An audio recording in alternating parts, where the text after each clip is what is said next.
है दीन में भलाई दुनिया व आखिरत की, पैगाम शुएब काशफी हम सब का रहनुमा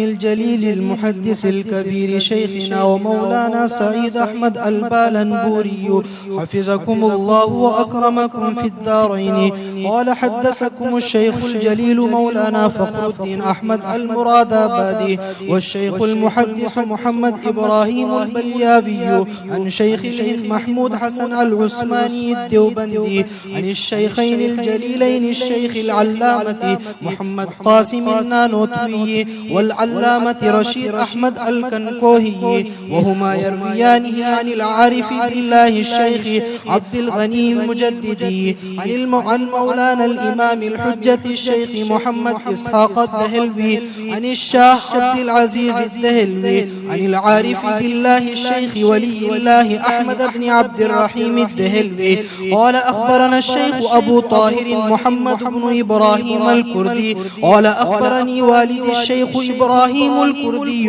قال قرأت على الشيخ أحمد القشاشي قال أخبرنا الشيخ أحمد بن عبد القدوس الشنابي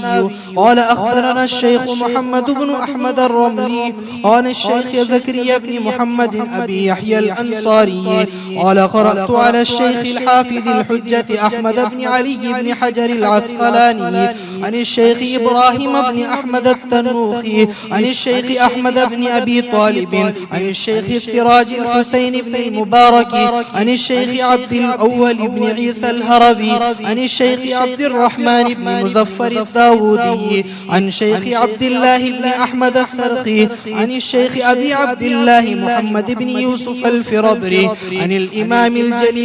الإمام الجليل الحافظ الحجة أمير المؤمنين في الحديث أبي عبد الله محمد بن إسماعيل بن إبراهيم بن المغيرة الجعفي البخاري رحمهم الله تعالى ومتعنا بفيزهم آمين. قال باب قول الله ونزع الموازين القسط ليوم القيامة وأن أعمال بني آدم وقولهم توزن. وقال مجاهد القسطاس العدل بالرومية ويقال القسط مصدر المقسط وهو العادل وأما القاسط فهو الجائر. وبه قال حدثنا أحمد بن أشكاب قال حدثنا محمد بن فزيل عن عمارة بن القعقاع عن أبي زرعة عن أبي هريرة رضي الله تعالى عنه قال قال النبي صلى الله عليه وسلم كلمتان حبيبتان إلى الرحمن خفيفتان على اللسان ثقيلتان في الميزان سبحان الله وبحمده سبحان الله العظيم.